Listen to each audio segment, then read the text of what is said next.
Como dice Marie Curie, en la vida no existe nada que temer, solo cosas que comprender.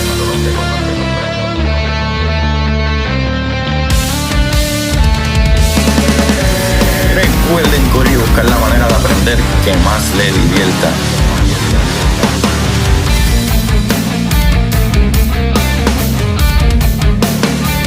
Neil deGrasse Tyson dice: nadie que es curioso es tonto. Las personas que no hacen preguntas permanecen ignorantes el resto de su vida.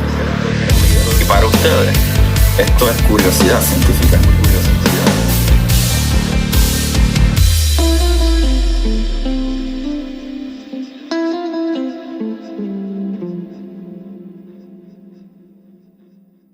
Buenas, corillo de Curiosidad Científica. Les habla su host Agustín Valenzuela. Bienvenido a otro capítulo más de su programa de curiosidad. Sí, señor.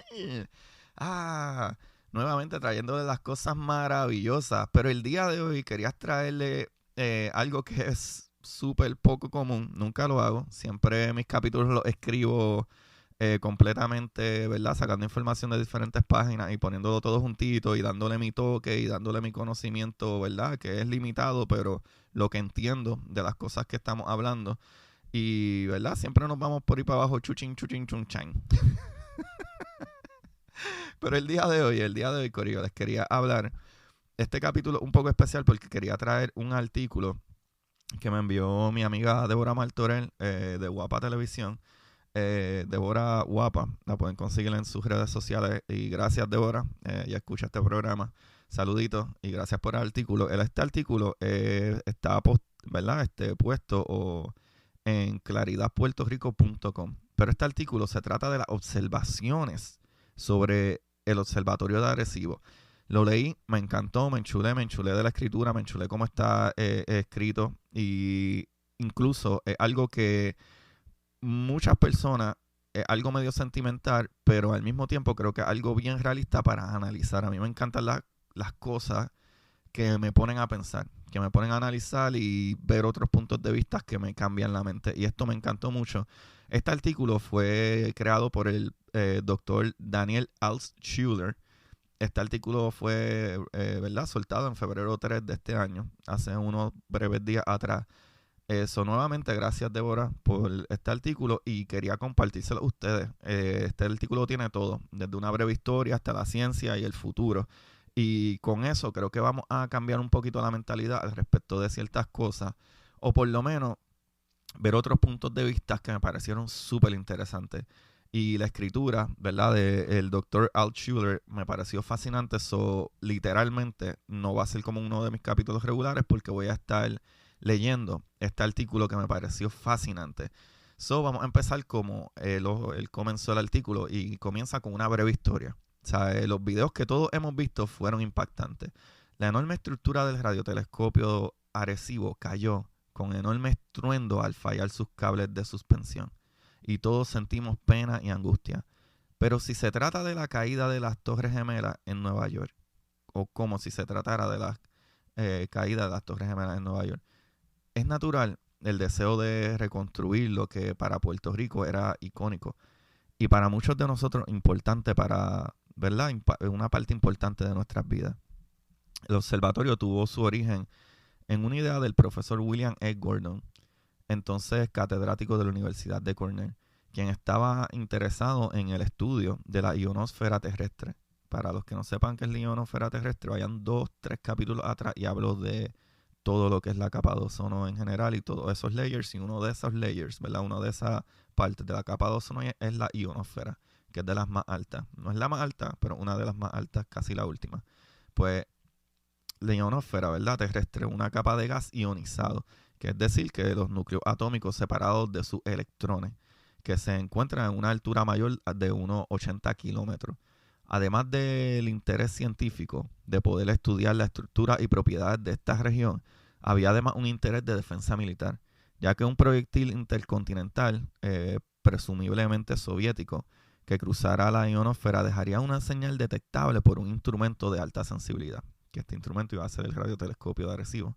Pero la idea concebida en 1958 era mandar potentes señales de radio, ¿verdad? En una frecuencia de 400 MHz hacia la ionosfera, parte de la cual sería reflejada por los electrones y ese eco se podría analizar. Según los cálculos de Gordon, la señal rebotada sería tan débil que se necesitaría un reflector de al menos unos 1000 pies, 305 metros de diámetro para detectar, y esto llevó a Gordon a la idea de un enorme reflector esférico fijo con un receptor movible que permitiera apuntar de forma limitada al cielo. Se decidió aprovechar un hueco apropiado en el Carso, lo cual ahorraría el enorme trabajo de excavación. Y luego de evaluar varios sitios y en Puerto Rico se decidió, en parte por consideraciones geopolíticas, construirlo en el sitio actual. Una ventaja era su ubicación lo más cercana al sur en territorio estadounidense, ya que como el reflector no se podía mover, permitía abarcar un 40% del cielo total y tener acceso a los planetas. Piense cómo sería si se ubicara justo en el Polo Norte para entender la diferencia. Gordon y sus colaboradores obtuvieron los fondos necesarios de ARPA, Advanced Research Projects Agency, y sé que contrató a la Universidad de Cornell para administrar el proyecto. La construcción se inició en el verano de 1960 y 3 años más tarde el Observatorio Ionosférico de Arecibo, AIO por sus siglas, comenzaba su trabajo bajo la dirección de Gordon. Inaugurado el 1 de noviembre de 1963. Además de estudios ionosféricos, permitía, mediante el radar, estudiar la Luna y algunos planetas cercanos. De hecho, uno de los primeros logros astronómicos fue la determinación en 1967 del periodo de rotación del planeta Mercurio, que en vez de 88 días como se pensaba, resultó ser 59. En 1969 el observatorio pasó a manos del National Science Foundation, NSF, convirtiéndose el Observatorio, ¿verdad?, Ionosférico de Arecibo en National Astronomy and Ionosphere Center en 1971, ya que dejó de ser de interés militar. Quienes planearon y construyeron el instrumento no podían haber previsto su excelente carrera científica. El instrumento pasó por 2 mejoras sustanciales, además del constante trabajo de mejorar en computadora o computación, control y electrónica. En 1973, el gran reflector original fue sustituido por uno de mayor precisión, consistente de unas 40.000 placas de aluminio ajustadas milimétricamente para formar la esfera y de esa forma poder recibir las ondas de radio emitidas por hidrógeno neutro, ¿verdad?, longitud de onda de 21 centímetros, y de operar un nuevo radar planetario. En 1997 se completó la instalación de un sistema reflector gregoriano a un costo de 25 millones. Eso fue en el 97. Suspendido de la plataforma para corregir la distorsión del reflector esférico. Normalmente se utilizan paraboloides, ampliando significativamente la banda de frecuencia accesible. Además, se añadió una pantalla periférica para evitar radiación emitida por el terreno y uno nuevo, ¿verdad? Y un nuevo transmisor más potente para estudios planetarios. Luego de estas importantes mejoras, continuó siendo de los mejores del planeta, logrando resultados únicos y en ocasiones sorprendentes. A partir del 1997, con la inauguración del Centro de Visitantes Fundación Ángel Ramos, el rol del observatorio en la divulgación y la educación pública incrementó considerablemente. Dirigido por el Dr. José Alonso Costa, ahora catedrático de la UPR en Calley, fue la única instalación en su tipo que sirvió al público en general y las escuelas públicas y privadas de Puerto Rico, y sirvió de ejemplo para otra iniciativa en otros centros de investigación en todo el país. Orgullo por el observatorio y una efectiva campaña de recaudación de fondos hicieron que las organizaciones puertorriqueñas locales, en particular la Fundación Ángel Ramos, aportaran parte de los fondos para la construcción del centro. La NSF, National Science Foundation, aprobó una propuesta para sufragar el costo de las exhibiciones. Ahora, vamos a la ciencia de esto. Debo aclarar algo que he oído en múltiples ocasiones. No es cierto que por el hecho que exista un radiotelescopio nuevo de mayor tamaño, como el FAST, el 500 Meter Aperture Spherical Telescope en China, y que se estén construyendo nuevos radiotelescopios como el SKA, Square Kilometer Array, ubicado en Sudáfrica y en Australia, el telescopio de Arecibo quedará obsoleto. Sería como argumentar que el hecho de construirse un telescopio óptico de gran tamaño, los más pequeños deben cerrarse. No. Además, el Observatorio de Arecibo mantenía su primacia en dos áreas de investigación de gran importancia. Estudios atmosféricos, para los cuales recientemente se instaló un nuevo transmisor, y los estudios de radar planetario, particularmente la caracterización y determinación de las órbitas de los objetos astronómicos que se acercan a la Tierra, conocidos como NEO o NEO, y que son potencialmente peligrosos a la humanidad. NEO es Near Earth Objects, ¿verdad? Los objetos cercanos a la Tierra. Nada más por esto último, ¿verdad? Cerrar el observatorio tendría consecuencias dramáticas. Pero ya no se trata de cerrar, sino sí o no.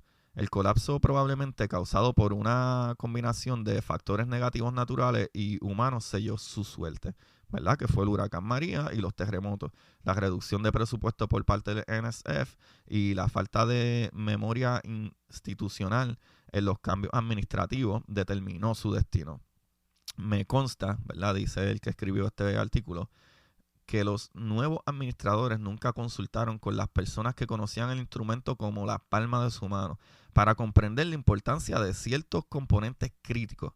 Me refiero al ingeniero José Nicolás Maldonado, quien fue el director de mantenimiento por casi 40 años, siempre enfatizaba: aquí lo importante son los cables. La lista de logros científicos es larga y en varios aspectos, especialmente por su enorme sensibilidad, el radiotelescopio era insuperable. Factor importante para estudiar objetos lejanos o de baja emisión como los pulsares, estrellas de neutrones en rotación. Eso es un pulsar. Y para estudiar en detalle la distribución de hidrógeno, átomo que constituye la mayor parte del universo y del material interestelar en las galaxias. En espacio limitado solo menciono algunos y se van a mencionar más adelante. En 1968 se descubrió un pulsar al centro de la nebulosa de Cangrejo, el remanente de una explosión de supernova. Eso es una nebulosa. Una nebulosa planetaria, pero esta nebulosa planetaria se llama nebulosa de Cangrejo. Se descubrió un pulsar en el centro de esta nebulosa de Cangrejo, que es una nebulosa planetaria, que es una estrella después que explota. Pues en 1968 se descubrió este pulsar que giraba a la increíble velocidad de 33 milisegundos, unas 30 revoluciones por segundo. El estudio detallado de un pulsar binario, ¿verdad? Dos objetos en órbitas mutuas, en 1974 permitió que los investigadores Russell Halsey y Joseph Taylor pudieran confirmar una de las predicciones de la teoría gravitacional de Einstein, ondas gravitacionales, lo cual los llevó a obtener el Premio Nobel de Física para 1993. En 1992 se descubrió el primer sistema de planetas extrasolares en órbita alrededor de un pulsar. Planetas extrasolares son exoplanetas, planetas fuera de nuestro sistema solar. Arecibo participó en un ambicioso proyecto NanoGrav para detectar ondas gravitacionales midiendo con alta precisión decenas de nanosegundos el tiempo de llegada de los pulsos de unos 80 pulsares de milisegundos. El sistema de radar del telescopio fue uno de los 2 radares de muy alta potencia en el mundo, utilizando para estudiar los cuerpos del sistema solar, incluidos los objetos que se acercan a la Tierra, ¿verdad? Near Earth Objects, que les hablé anteriormente, NEO. El otro está en la antena de 70 metros de NASA, el Goldstone, en el desierto de Mojave, en California, pero con una potencia radiada de 1 megavatio. El radar de Arecibo era 20 veces más sensible que el que se encontraba en Goldstone, el de California. El de nosotros seguía lamentablemente siendo mucho mejor. Con este sistema se estudió la superficie de Venus, que no es visible por sus densas nubes. Se determinó la presencia de agua en el fondo de algunos cráteres polares de Mercurio y se investigó las características de asteroides y cometas. Se determinaron con precisión distancias a 10 metros, la órbita de Near Earth Objects, ¿verdad? Objetos cerca de la Tierra, aparte del interés de estudiar las propiedades de estos objetos remanentes de la formación del sistema solar hace unos 4.000 millones de años. El interés también tiene que ver con la posibilidad, aunque remota, de un choque con la Tierra, ¿verdad? Con consecuencias catastróficas. Lo que quiere decir con esa última parte es los near objects, ¿verdad? Los objetos cerca de la Tierra son básicamente muchos de estos que pueden darnos, que son los asteroides o cometas que nos pudieran chocar. Y eso es algo que el Observatorio de Arecibo tenía mucho mejor que el otro mismo que está en California. Ahora, una muerte anunciada, se titula esta parte de este documento. La División de Ciencias Astronómicas de la NSF, AST, se asesora periódicamente por un comité de expertos, ¿verdad? El Senior Review, ¿verdad? Para determinar el balance de sus inversiones. Cuáles proyectos son los más innovadores, cuáles son los que prometen nuevos descubrimientos y cuáles quizás cumplieron con su cometido ya. Todo esto dentro de un contexto ¿verdad? Presupuestario limitado y desde un punto de vista estrictamente científico, sin considerar otros factores que pueden resultar importantes desde otra óptica. Sin duda, el observatorio ha servido de inspiración y sitio de entrenamiento en el cual dieron sus primeros pasos muchos jóvenes puertorriqueños, algunos de los cuales siguieron carrera en astronomía y obtuvieron sus doctorados en prestigiosas universidades. Son hoy profesionales que trabajan en las universidades y otras instituciones de investigación. Considero también un logro que luego de muchos años, recién en 2002, se contratara al plantel científico la primera astrónoma puertorriqueña, la doctora Mayra Lebrón Santos, ahora catedrática de la UPR de Río Piedra. Fue también un sitio de gran atractivo turístico y con centros de visitantes, un lugar para la divulgación de la ciencia. Sin duda también contribuyó por muchos años a la economía local. Pero estas cosas de alto valor para nosotros no fueron considerados por el Senior Review, ya que eso no era ¿verdad? La encomienda de ellos. En su informe del 2006 describen, traducción del autor, aquí en este artículo que estoy leyendo, el que escribe el artículo está poniendo un quote, o ¿verdad? Lo que escribió el Senior Review. Y el Senior Review en el 2006 dijo esto, estas son sus palabras. El Senior Review recomienda una disminución en el apoyo del AST para Arecibo a 8 millones más los 2 millones de la División de Ciencia Atmosférica durante los próximos 3 años. A partir de entonces, el Senior Review recomienda que NAIC planee cerrar Arecibo o operarlo con un presupuesto de AST mucho menor. Este requerirá que NAIC busque suficiente financiamiento externo para continuar operando plenamente. Este apoyo podría combinarse con el estatus de Arecibo como una de las empresas de alta tecnología más importantes y visibles en Estado Libre Asociado de Puerto Rico. Una posibilidad alternativa es buscar uno o más socios extranjeros. Esto podría resultar atractivo para los países que deseen desarrollar capacidad en radioastronomía y tecnología de las comunicaciones. El Senior Review recomienda el cierre después del 2011, si no se recibe apoyo necesario. Esas fueron las palabras del NSF. Cabe mencionar, ¿verdad? Volviendo entonces al escritor del artículo, cabe mencionar que el Senior Review no tenía miembro alguno de la comunidad científica del Granal Planetario, una comunidad relativamente pequeña, un programa único de observatorio y, aunque limitado, de gran importancia científica. Esto causó ciertas molestias o malestar en la comunidad, pero los dados ya estaban hechos, ¿sabes? Ya estaban echados. Ya antes del informe se sabía que Arecibo estaba en la lista de posibles cierres causados preocupación entre los empleados y una atmósfera de trabajo negativo. Junto a la doctora Carmen Pantoja, astrónoma y catedrático del Departamento de Física de la UPR, nos pusimos a la tarea, aquí escribieron, nos dimos a la tarea de convencer a entonces el gobierno de Puerto Rico de rescatar la operación, contribuyendo al presupuesto operacional a cambio de tiempo de uso de científicos en Puerto Rico. Lamentablemente, aunque los legisladores contactados nos atendieron, nada resultó de ese esfuerzo. Esto también se intenta luego de que yo regresara a la UPR. Vuelvo para que se recuerden, este es el artículo que escribió esta persona. Yo solamente estoy leyendo el artículo, no hablo de ello. Por ley de NSF, National Science Foundation, debía realizar visitas públicas en torno al posible cierre del observatorio. Asistí a la que se realizó en Arecibo, en el pueblo de Arecibo, el 6 de julio de 2017. Los presentes expusieron varias defensas para evitar el cierre, la importancia del observatorio para la comunidad puertorriqueña, el hecho de que se trataba de un sitio inscrito en el Registro Nacional de Sitios Históricos y su valor científico. De poco sirvió. Recuerdo que uno de los representantes del National Science Foundation prometió que contrataría a un artista puertorriqueño para pintar un mural del observatorio en el sitio luego del cierre. Comenté públicamente que consideraba eso un insulto. Luego de María vino Trump y nos tiró rollos de papel en toalla. ¿Qué les pasa? Nuevamente, eso es lo que escribió el que escribió el artículo. Ahora vamos a algo que para mí terminó de impresionarme de este artículo. Y fue cuando él llegó a la parte de el futuro. Nuevamente todo esto yo leyendo este artículo en particular. Ya no se trata de reconstruir el telescopio.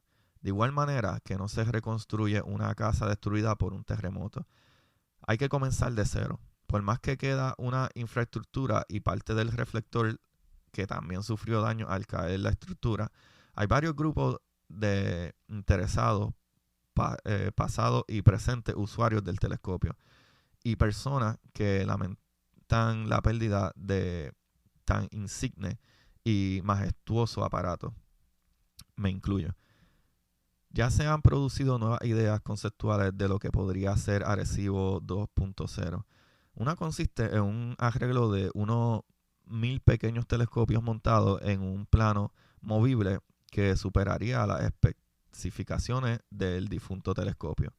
Otra idea, quizás más práctica, pero muy limitada, es la de reconstruir el reflector y colgar receptores de algunos cables.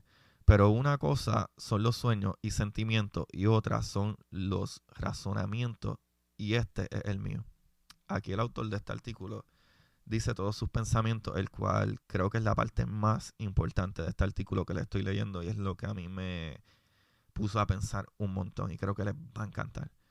Por más que lamentemos la pérdida y que emocionalmente quisiéramos recuperar lo perdido, por más que muchos pasamos parte de nuestras vidas ligados al telescopio, un telescopio de la magnitud de lo que fue el de Arecibo, por cierto, nuevo y mejorado, debe tener ante todo una justificación científica. El problema es que algo si no se compra en Walmart, o sea, algo así no se compra en Walmart. Si se construye competiciones en internet como si fuera una campaña, ni se construye competiciones en internet como si fuera una campaña para atraer el concurso de mi universo. En todo caso, mis tierras. A Puerto Rico por petición ciudadana, en otras cosas. Luego de su justificación, se necesita ir de la idea conceptual a un diseño detallado, preparado por expertos y apoyado por algunas instituciones que tengan la capacidad de hacerlo, lo cual implica varios años de trabajo por un equipo dedicado a ello. Luego es necesario el apoyo de la comunidad científica y la obtención de fondos para la construcción, cientos de millones, y la operación decenas de millones al año. No es solo, ¿verdad?, la construcción de cientos de millones, sino decenas, por lo menos 20, 30, 40 millones para seguir manteniendo año tras año. Otro aspecto científico consiste en establecer el sitio geográfico ideal para que el instrumento pueda cumplir con su cometido. Algo que se ha hecho con todos los nuevos instrumentos astronómicos ubicados desde Hawái a los Andes chilenos, pasando por Sudáfrica, de inicio a final, pueden pasar más de 10 años, sospecho que Gordon no habría escogido Puerto Rico para su proyecto si fuera hoy en vez de 1960. Las condiciones ya no son las mismas, especialmente relacionadas a la creciente interferencia electromagnética que ya era un problema para el observatorio hace años. Los requisitos ambientales también han cambiado. El contenido de vapor de agua atmosférico interfiere con estudios a más altas frecuencias de radio, algo que implica otra limitación. Ni que hablar de terremotos y huracanes, también incluidos ahí como problemas. Lo anterior me dice que un Arecibo 2.0 es un sueño no realizable y que para aprovechar la infraestructura que ha quedado sería prudente salirse del túnel sentimental y pensar en alternativas científicas realistas para aprovechar el sitio. Recientemente, el gobierno de Puerto Rico anunció la asignación de 8 millones para la reconstrucción del telescopio mediante la orden ejecutiva. Las justificaciones que se mencionan en la orden para hacer la asignación a quién y para quién no son más que resultados de desconocimiento. La comunidad de investigadores en Puerto Rico, pocos y en su mayoría de la UPR, no fue consultada tampoco. Además, la responsabilidad de limpiar el sitio le corresponde al National Science Foundation, no al pueblo de Puerto Rico. Y el dinero que mejor uso tendría organizando centros de vacunación, incluyendo centros sobre ruedas, en toda la isla para salir lo antes posible de la pandemia. El autor de este artículo que estoy leyendo es catedrático del Departamento de Física de la Facultad de Ciencias Naturales de la UPR de Río Piedras y pasado director del Observatorio de Arecibo. Esta historia está, ¿verdad?, en la edición especial de enero del 2021, aunque fue publicada en papel el febrero 3, escrita por el doctor Daniel Altschuler. Qué excelente está este artículo, ¿verdad? Me gustó un montón. Pienso que, ¿verdad? Espero haber hecho un trabajo decente leyendo el artículo, pero pienso que después de que leí el artículo que me envió Deborah, me pareció fascinante y algo brutal porque no solo habla de su opinión, también habla del sentimiento como puertorriqueño, habla de los logros maravillosos de este radiotelescopio, habla de los instrumentos que tiene y utiliza, que incluso al momento que murió tenía dos de los instrumentos más grandes y fascinantes que ni siquiera el que está en California puede superar, teniendo 20 veces más la capacidad del que tiene en California para detectar estos objetos, ¿verdad? Y las órbitas de estos objetos, ¿verdad?, que son cerca de la Tierra y que podrían causarnos daño, entre muchas otras cosas y otros descubrimientos, llevando hasta personas a ganarse premio Nobel por el mismo. Este artículo me gustó un montón por la información, ¿verdad?, histórica y la opinión, que me pareció fascinante y me pone a pensar, e incluso lo dialogué con Deborah y le dije, ok, me parece fascinante y estoy de acuerdo, pero todavía hay un centro, ¿verdad? Hay un centro de visitantes que tiene mucha ciencia, tiene muchas cosas ahí puestas, tiene ya artefactos, tiene máquinas, tiene experimentos, tiene cosas súper maravillosas que no se deberían de dejar perder. Y eso es lo que a mí me preocupa. Incluso si se van a utilizar o asignar 8 millones de dólares para el radiotelescopio, todavía pienso, a diferencia del doctor que escribió el artículo, todavía pienso que sí se deberían de asignar, pero para elaborar mejores equipos y traer más materiales para, ¿verdad?, los niños y aficionados científicos ¿verdad?, a ese centro de visita y centro de información científica y divulgación científica tan maravilloso que hay en Arecibo, aunque ya no existe el radar. Pero esa es mi opinión. Díganme ustedes qué piensan después de escuchar este artículo y qué opinan de que se debería de hacer, porque el edificio, ¿verdad?, el edificio donde la gente va y los niños entraban y tú juegas con las cámaras y tú juegas con piedras y tú juegas con rockets y tú ves la estructura del cuarto y te enseñan la información, cómo funciona, te enseñan las gráficas. Yo estuve ahí, he estado ahí más de 7 veces y es súper entretenido, súper fascinante. Yo lo que espero es que, aunque el radiotelescopio de Arecibo no esté funcionando, que el centro de visita y el centro científico y de divulgación que está ahí no cierre y se le dé cariño para que por lo menos haya un lugar donde nuestros niños puedan ir y disfrutar de la ciencia y aprender y abrir sus ojos a esto. Y creo que eso es súper importante. Por un lado hay que ser realista de que podemos participar. Como él mismo lo dijo, que hoy en día el doctor Gordon a lo mejor no hubiese escogido Arecibo, viendo las otras opciones que tienen. En aquel momento era una buena idea. En este momento a lo mejor no. Pero la localización y la estructura, ¿verdad? La estructura donde están las oficinas todavía está vigente. Creo que eso se debería de trabajar. Corillo, nuevamente, aquí me tienen su host Agustín Valenzuela. Escríbanme y búsquenme en Curiosidad Científica Podcast en Instagram y donde ustedes quieran. También pueden conseguirme en Amazon, en mi libro Curiosidad Científica, El Universo en Arroz con Habichuela. Y en Twitter como Curiosidad CITFK Científica. Curiosidad CITFK Científica. Nada, me escriben, me pueden enviar mensajes, me pueden escribir por Facebook. Agustín Valenzuela, me pueden encontrar ahí también. Y gracias a todos los Anchor Listener Support, los quiero un montón, gracias por el apoyo. Y ustedes también pueden apoyar este podcast, tanto comprando mi libro en Amazon, como también yendo a Anchor Listener Support desde 99 centavos al mes, o simple y sencillamente compartiendo este capítulo, dejándoselo saber a sus amistades y dándole un rating. Gracias, Corillo, muchas gracias. Y recuerden, como siempre, buscar la manera de aprender que más les divierta. ¡Chequeamos! Y para ustedes, esto es Curiosidad Científica.